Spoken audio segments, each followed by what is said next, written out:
Olá, bom dia! Pequenas empresas, grandes negócios de hoje começa agora. A queda nas vendas do varejo durante a pandemia mostra a necessidade do empreendedor de se reinventar. O setor de tecnologia tem iniciativas vencedoras, mas outros procuram se adaptar a esse cenário de ausência de dinheiro e de clientes. A triste experiência de quem precisa de um financiamento num mercado em crise.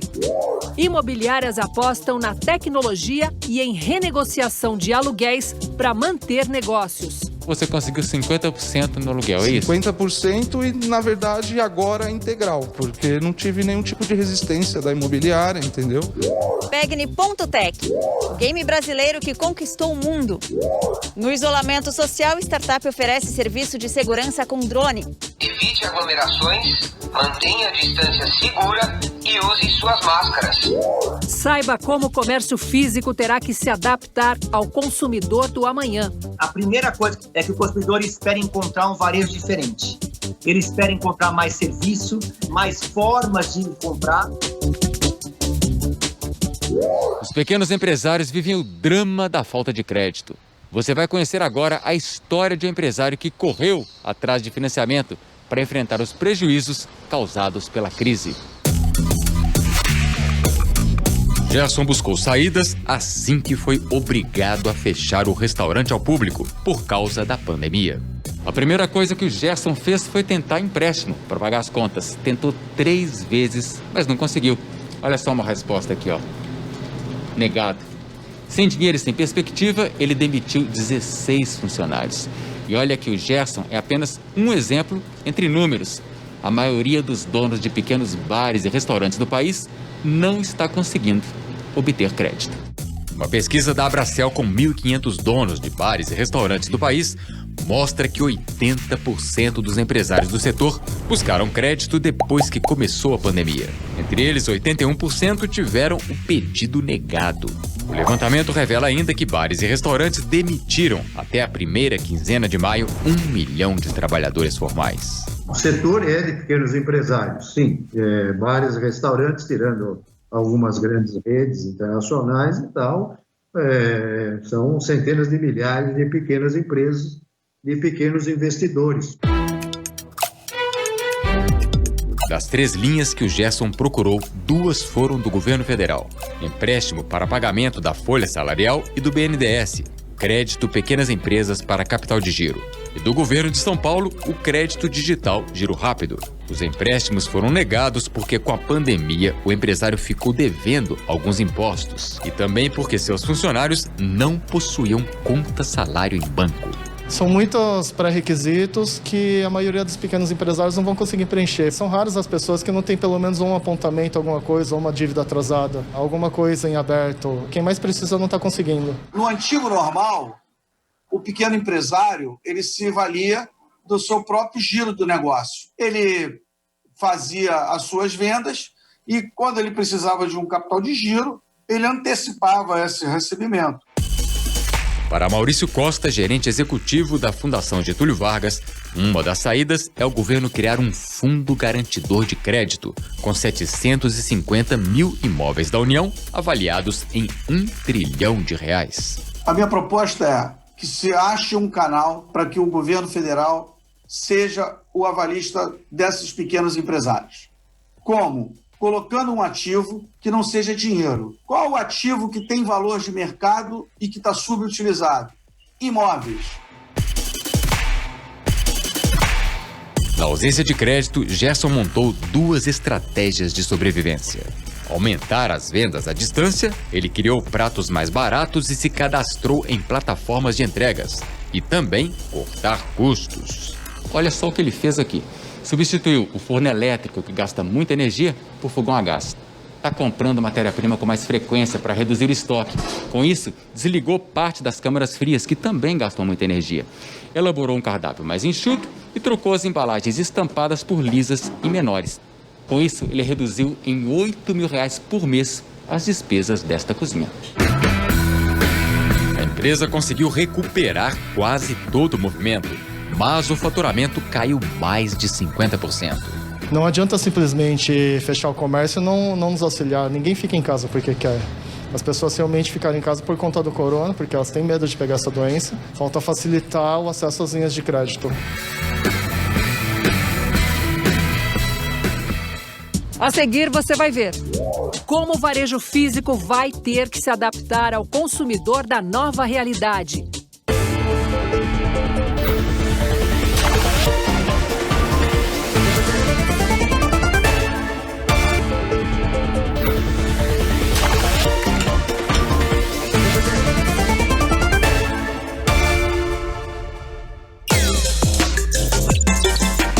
A Prefeitura de São Paulo permitiu a reabertura, em horário reduzido, do comércio de rua, de imobiliárias e de shopping centers. Medidas semelhantes têm sido tomadas em todo o país e sofrido contestação na Justiça.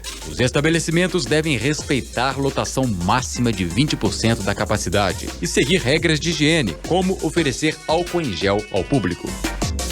O comércio físico vai ter que se adaptar depois desse longo período de quarentena. A gente já sabe que é preciso continuar a investir no digital, mas é preciso também oferecer uma nova experiência de venda, porque o consumidor não será o mesmo.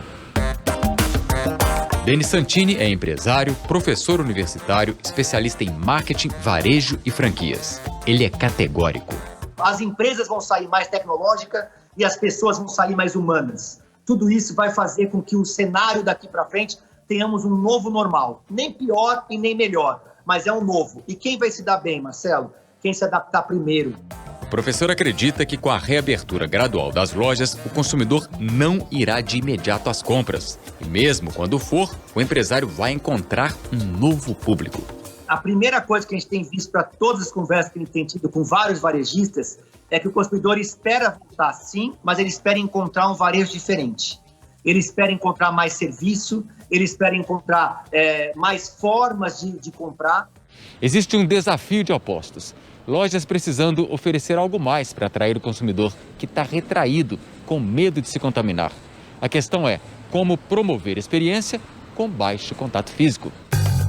A palavra é adaptação. A primeira mudança será no espaço físico. Mais distância entre mesas, equipamentos e produtos para não ter aglomeração. Você tem muitas lojas e restaurantes que você solicita no mundo digital e você retira no balcão físico para você otimizar o seu espaço. Você tem padarias onde o balcão foi para a fachada e você paga através de QR Code, você não digita a senha, você vai lá e aponta o celular e você só vai tocar na embalagem. Ou seja, em vez de ter o toque no produto, o toque na maquininha, o toque no cartão de crédito, o toque no dinheiro, você vai ter só um toque. Então você vai reduzir de 5 pontos de contato para 1 ponto de contato. E o setor de moda? A crise chegou na virada da estação. Uma coleção pode ter sido perdida, mas quando as lojas reabrirem, como fazer para o público ter segurança para experimentar as roupas? Já estavam sendo criados vitrines virtuais, espelhos inteligentes, que você chega numa loja física, você para em frente a um espelho, o espelho te escaneia, você tem uma série de roupas ali do lado, você clica, ele te veste virtualmente. O novo consumidor. Segundo Santini, o consumidor vai sair da quarentena mais exigente e com menos dinheiro no bolso. E o parcelamento, sem dúvida, também vai vir para ficar. Agora, sem dúvida, nós vamos ter uma adequação financeira. As pessoas vão consumir daquelas marcas que elas se sentem mais seguras. Para diminuir os impactos causados pela Covid-19 nos negócios, o Bradesco disponibiliza uma linha de crédito para folha de pagamento. É uma ajuda para as empresas e seus colaboradores.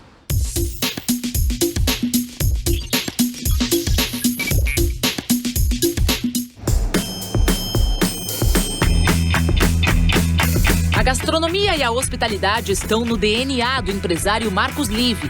Desde 2005, ele comanda 8 restaurantes em São Paulo e um hotel na Serra Gaúcha. Fiz hotelaria, fiz cozinheiro-chefe internacional e quando eu vi, esse é meu mundo, é o que eu sei fazer, é o que eu gosto de fazer e é o que nos dá prazer. Então eu acho que eu fui escolhido, eu não escolhi.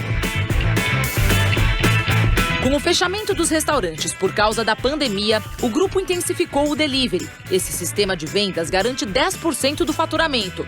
Por isso, o empresário logo tomou medidas para não prejudicar os 300 colaboradores. Inicialmente, a gente entrou um processo de férias e de rescisão de contratos temporários. E nós chegamos a 180 colaboradores, desses 40 atuando no delivery e os demais por medida provisória em casa. Essas medidas ajudaram, mas o que deu fôlego e segurança aos negócios foi transferir todo o pagamento dos 300 colaboradores para o Bradesco e, assim, ter acesso à linha de crédito de folha de pagamento do banco. A linha está disponível para empresas que faturam de 360 mil até 10 milhões por ano. Eu estou usando ele em junho, em maio, que a gente acabou de pagar, e vai usar ele em junho. Sem esse auxílio, eu já estaria de porta fechada. As vantagens. A empresa tem 6 meses para pagar a primeira parcela e o restante é dividido em 30 vezes. A linha dá subsídio de até 2 salários mínimos por mês para cada funcionário e a empresa não pode demitir nos 2 meses seguintes. O atendimento é 100% digital, pelo Net Empresa ou Net Empresa Celular. O Bradesco já saiu na frente e criou uma linha específica para empresas que faturam abaixo de 360 mil e também acima de 10 milhões, para poder atender todo o público que não é elegível a essa linha de parceria com o BNDES. O banco também desenvolveu um portal exclusivo para ajudar empresas e pessoas físicas durante a crise provocada pela pandemia. Esse portal exclusivo ele foi criado justamente para a gente poder demonstrar que a gente está ao lado do nosso cliente, que a gente é parceiro, mesmo nesses momentos, e que ele pode e consegue aguentar firme porque tudo vai passar. Mais informações, acesse empresasenegócios.bradesco.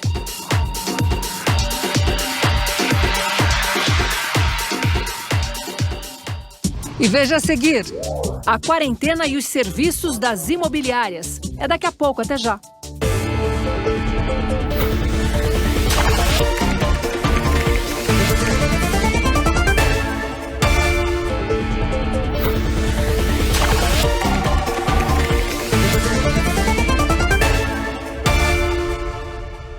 Oi, pessoal, bom dia. O isolamento social provocado pelo novo coronavírus estimulou o consumidor a buscar por jogos online. O mês de março foi de vendas históricas em todo o mundo. No Brasil, uma empresa mais que dobrou o faturamento nos últimos meses por causa de um jogo que virou febre mundial.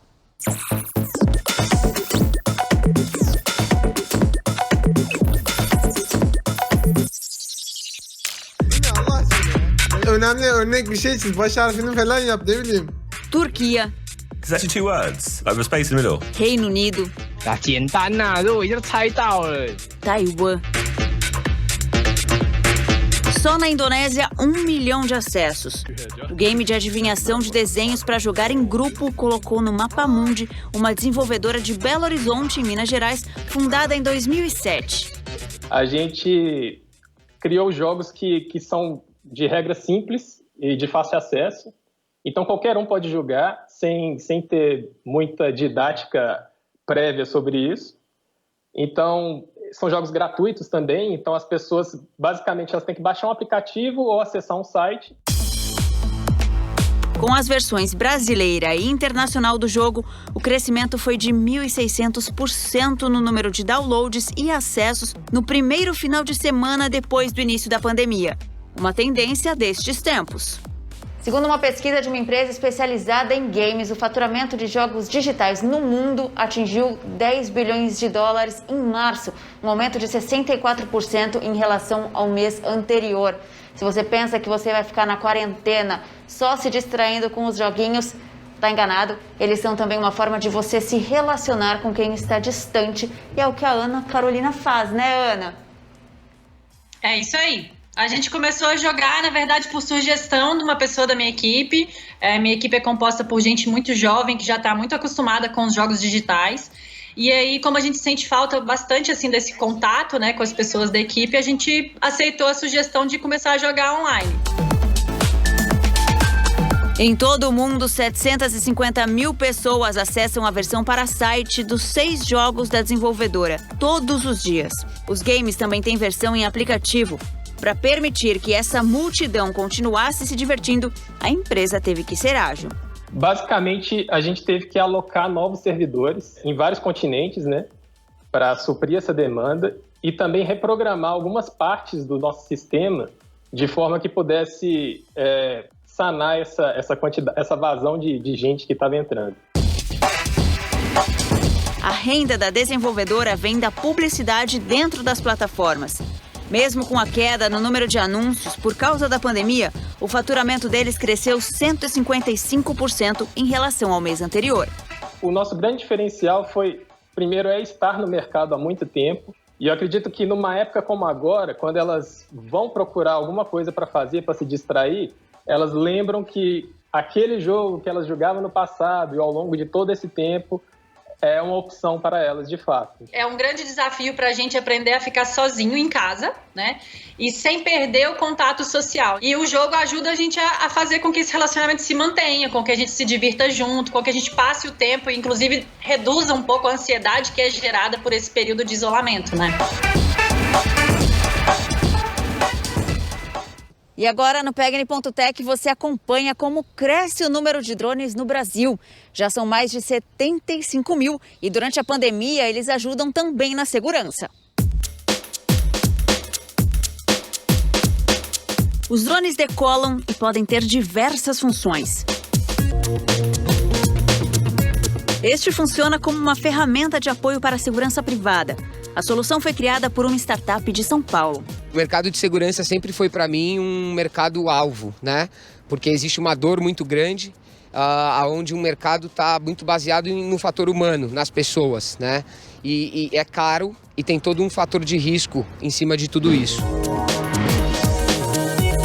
Drone é um veículo aéreo não tripulado. A utilização dele vai depender do equipamento que está acoplado a ele. No caso da segurança, uma câmera e o alto-falante. E pode também ter uma câmera com visão noturna. Assim, mesmo nas rondas feitas à noite, é possível evitar expor profissionais a situações arriscadas. O nosso grande diferencial foi desenvolver a inteligência para esse equipamento. Para atender segurança, a gente precisa que o equipamento, muitas vezes, tenha um alto-falante embarcado, tá? É uma premissa para a gente poder ter o equipamento fazendo uma ação de pronta resposta, notificando alguém, se comunicando, não precisando ter, de fato, o fator humano para fazer isso. A Associação Brasileira de Multirotores afirma que são 75 mil drones registrados na ANAC e que a criação de leis para o setor foi um passo importante para o surgimento de novas empresas e soluções. Para empreender, utilizando esse equipamento, criar uma solução com o drone, que cuidados é preciso ter? Primeiro, você tem que ter o conhecimento do equipamento que você está comprando, você conhecer as regras aéreas, os limites, a legislação. O isolamento social provocado pela Covid-19 fez a procura pela startup crescer 60%. A mensalidade pelo uso do serviço é de R$ 7.500. Essa ferramenta veio para resolver problemas de difícil acesso. Tem lugar que eu não consigo instalar câmera porque eu não consigo chegar naquele local. E aquele local se torna um ponto vulnerável, dentro de um perímetro. Esse condomínio empresarial de 160 mil metros quadrados utiliza o drone para segurança desde o ano passado. Com a pandemia, eles também estão utilizando o equipamento que tem um alto-falante para mandar mensagens sobre as medidas preventivas contra o coronavírus. Olá, seja bem-vindo ao E-Business Park. Evite aglomerações, mantenha a distância segura e use suas máscaras. O drone, ele deixa a mensagem e reforça a comunicação da administração do empreendimento com os locatários, e com os usuários do empreendimento. Então é um trabalho de comunicação e de conscientização que ele nos ajuda sim. Esse é um produto controlado pelo Exército, nós temos um certificado de registro para poder oferecer essa solução ao mercado. São feitas 4 rondas diárias. Como o drone é automatizado, faz o trajeto sozinho. Por lei, um profissional treinado deve monitorar tudo e assume o controle em caso de algum imprevisto. A gente simula diversas ações de emergência, simula uma queda, a gente simula muita coisa para ele de fato nunca ter nenhum problema com o equipamento. Porém, a operação é automatizada, ele liga o equipamento, coloca o equipamento no ponto de decolagem, retorna à central de operação e dá o comando de iniciar o voo. Ele se tornou importante para dar um aviso urgente. Evite aglomerações, mantenha a distância segura e use suas máscaras.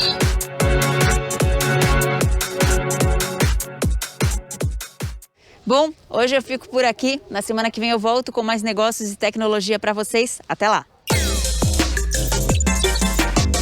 O brasileiro tem alimentado o comércio eletrônico durante o isolamento social. Desde o início da pandemia, mais de 107 mil lojas aderiram às vendas online para se manter no mercado. A média mensal antes do começo da crise era de 10 mil lojas por mês. Do começo de março ao final de maio, o número de pedidos cresceu 52%. Em São Paulo, o plano de flexibilização do comércio prevê a reabertura de imobiliárias em algumas cidades. O setor começou 2020 com expectativa de alta. Com a pandemia, o faturamento caiu. As renegociações de contratos de aluguel estão mantendo muitas empresas de pé. Assim que fechou as portas por causa da pandemia, o César correu para renegociar o maior custo da empresa, o aluguel, R$5.000 por mês. Você conseguiu 50% no aluguel, é isso? 50% e, na verdade, agora integral, porque não tive nenhum tipo de resistência da imobiliária, entendeu? Normalmente, quem faz essa negociação entre proprietário e inquilino são as imobiliárias, que ganham uma comissão pelas transações. Com menos venda e aluguéis reduzidos, a receita delas cai. Aqui na imobiliária do Carlos, a queda foi de 40%. A imobiliária tem 35 corretores que passaram a trabalhar home office. Além das vendas, a empresa cuida da locação de 250 imóveis. Um terço dos inquilinos pediu para adiar o pagamento de parte do aluguel. Tivemos muito êxito nessas negociações, o qual nós tivemos, né?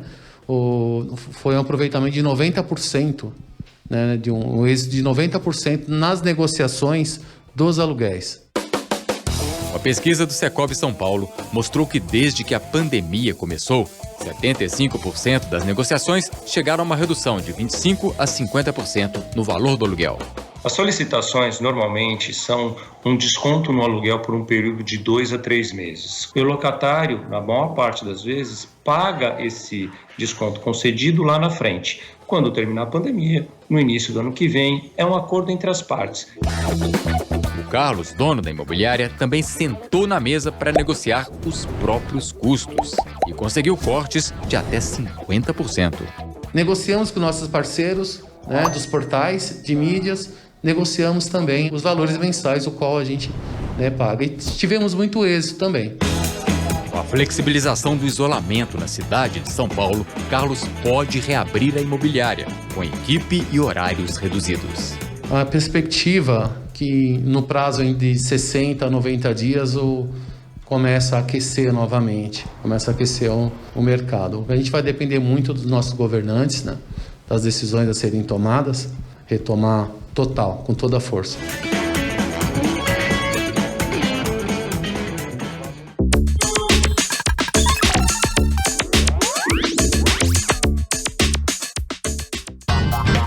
Uma pesquisa feita por uma das maiores plataformas de imóveis do país mostra uma melhora no comportamento do consumidor em relação à compra e locação. No primeiro levantamento, feito em abril, 78% dos clientes que usam a plataforma disseram que iam diminuir as buscas. Em maio, o índice caiu para 64%. Segundo o economista Danilo Igliori, as ferramentas de tecnologia adotadas pelas imobiliárias deram mais segurança ao consumidor. Deixar disponível mais informações sobre o próprio imóvel, então eu tenho mais fotos, eu tenho vídeos, eu tenho a chamada visita virtual. A mesma coisa vale para as interações com os corretores, então canais de comunicação à distância. 76% dos profissionais do mercado, também ouvidos na pesquisa, acham que o preço dos imóveis para locação vai cair no pós-pandemia. E 70% acham que o mesmo vai acontecer com o preço para venda. A pesquisa também apontou uma nova tendência no pós-pandemia: a procura por imóveis maiores para locação ou venda, com varanda, vista livre e ambientes mais divididos. O imóvel é um bem de altíssima necessidade. Particularmente nessa crise, as pessoas estando em casa nunca pensaram tanto sobre as suas moradias. Pequenas Empresas termina aqui. Lembre-se de rever as nossas reportagens no Globoplay. E no nosso site você vê os contatos das empresas que apareceram no programa. Até domingo que vem. Tchau pra você.